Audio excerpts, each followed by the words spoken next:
आता गरोदरपणाचे पहिले 3 महिने उलट्या, मळमळ, मूड स्विंग यामध्येच जातात. खरं तर या त्रासामुळे ना अनेकदा बाळाशी कनेक्ट व्हायचं राहून जातं. पण खरं तर ना गर्भसंस्काराची खरी सुरुवात इथूनच होते. जास्त काही नाही, फक्त 5 मिनिटे पोटावर हात ठेवायचा आणि बाळाला सांगायचं, बाळ आई आहे ना तुझ्याबरोबर. हा एक पॉझिटिव्ह विचारसुद्धा ना गर्भसंस्काराचे चांगले काम करतो. आपल्या मनाची स्थिती हीच आपल्या बाळाची स्थिती असते. बाळाला ना आपली भाषा समजत नसली तरी आपल्या स्पर्शाची भाषा ना आपल्या आवाजातील प्रेम नक्कीच जाणवत असतं. आणि त्यामुळेच ना आई आणि बाळामध्ये ना एक घट्ट नातं तयार होतं. बॉन्डिंग अजून घट्ट करण्यासाठी ना फक्त प्रेम पुरेसे नाही आहे, तर ना यामध्ये संवादही गरजेचा असतो.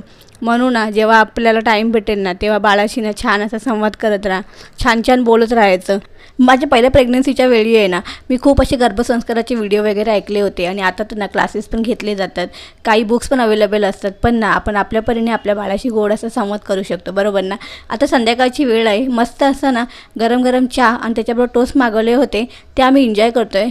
आणि ना कितीही म्हटलं ना चहा पियाचं नाही, पण ना मला आता असं वाटते की ना मला ना चहाचे डोळेच लागले आहेत. आणि त्यानंतर दुपारी ना मी रताळे उकडून ठेवले होते, तेच आता मी इथे खाणार आहे. आणि रताळे ना प्रेग्नन्सीमध्ये खाणे अत्यंत पौष्टिक आहे. त्यात भरपूर व्हिटॅमिन ए, फायबर, पोटॅशियम असतात, जे आपल्या बाळाच्या विकासासाठी आणि आपल्या पचनक्रियेसाठी ना चांगले असते. आणि तुम्ही हे ना उकडून किंवा भाजून पण खाऊ शकता. आणि आता ना माझ्याकडे बॉईल चणे होते, तर म्हटलं तर त्याचं काय करावं, तर अवनी सुचवलं की मस्त असं ना चना चाट करून दे. मग त्यात कांदा, लिंबू, टमाटर, कोथिंबीर, चाट मसाला, लाल तिखट टाकून आहे ना मस्त असं ना चना चाट बनवला आणि अवनला खायला दिला. आणि तुम्ही ना हे प्रेग्नन्सीमध्ये पण खाऊ शकता. चला आता भेटू एका नवीन व्हिडिओसोबत, तोपर्यंत ना बाय बाय.